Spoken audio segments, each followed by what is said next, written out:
집을 팔고 사는 것은 개인의 자유입니다. 그러나 그것이 이익이 되게 할지 손실이 되게 할지는 정부가 정합니다. 이재명 대통령의 SNS는 이 한 문장으로 시작합니다. 이 문장은 단순한 정치적 발언이 아닙니다. 시장에 대한 선언입니다.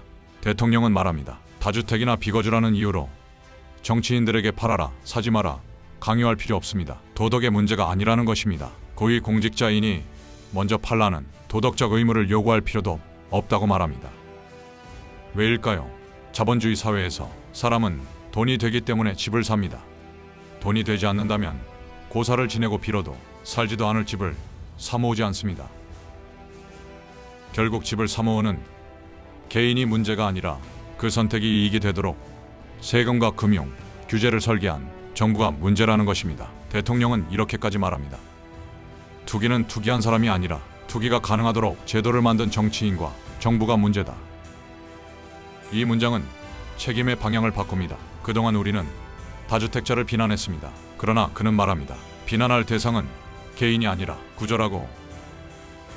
만약 세금이 강력했고 금융이 투기를 차단했고 규제가 촘촘했다면 집을 많이 가지는 것이 경제적 이익이 아니라 부담이 되었다면 투기는 애초에 발생하지 않았을 것이라고.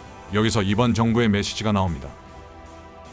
이 정부가 매도를 유도하는 이유는 도덕을 요구하기 위해서가 아닙니다. 불의에 타격을 가하지 않고 피해를 회피할 기회를 주기 위해서다. 정책이 바뀌기 전에 합리적 선택을 다시 할 기회를 준다는 것입니다.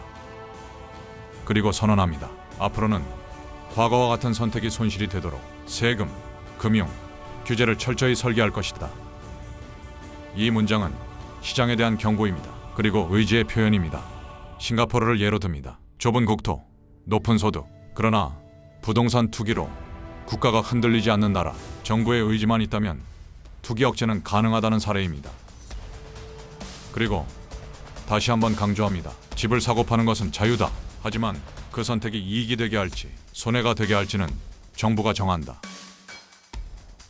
이 메시지는 단순하지 않습니다. 시장에 대한 개입 선언이 아니라 시장의 설계권을 국가가 행사하겠다는 뜻입니다. 대통령은 말합니다.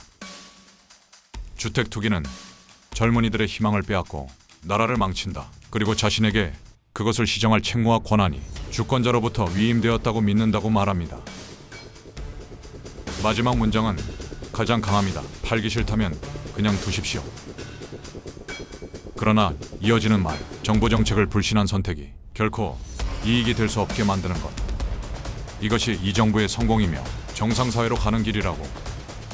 이제 질문은 단순합니다. 과거의 선택을 고수할 것인가? 아니면 구조가 바뀌는 흐름에 올라탈 것인가? 자유는 보장됩니다. 그러나 이익은 설계됩니다. 그리고 그 설계는 이미 시작되었습니다.